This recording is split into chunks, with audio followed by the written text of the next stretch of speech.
Shebabhema lesikhathi nansi ephuthumayo. Insizwe sinengoduso noma sinomakoti. Uma insizwe inelawulayo ekhaya bese mhlawumbe iyacacelwa umakoti bese faka ibhokisi kuleyo ndlu. Leyo ndlu ibisihlonishwa. Odadewenu wena nsizwa nabafowenu abasaphoseki isinoma isikanjani. Nomama wakhe imbala abasaphoseki isinoma isikanjani ngoba lo ndlu sinebhokisi likamakoti.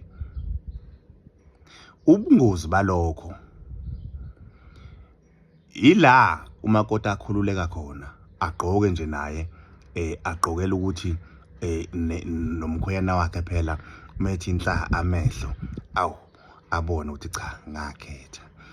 Noma ke nje befuna ukubumba umntwana noma ngasiphi isikhathi ufuna bakhululeke.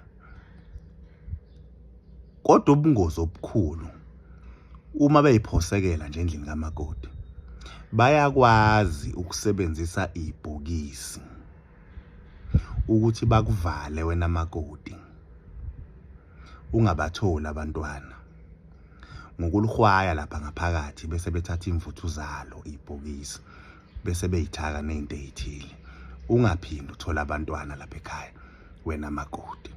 Alithintwe ibhokisi likamakoti nombani lithintwa uyena kuphela nendoda yakhe. Ilawu lakho nsizwa ngisho dadewenu noma wakho balihlonipha nje abaphoseki isinoma esikanjani. Umemeze ngaphandle umakoti umama mefuna undodana ethi wekwazi awuvele kancane uvuke uphume ubone noma hayi kulungile makuthi indle evulelekile enkulu mhlawumbe uphume ekamereni hayi ungangena kancane dadewethu khona ufuna ukukhuluma mfowethu nihlale la dining room nicoxe. Ekamelweni la kulala khona umakoti wakho akuphosekwa nje nhlobo. Asihlonipheni izindlu zomakoti sibanikeze indawo yabo.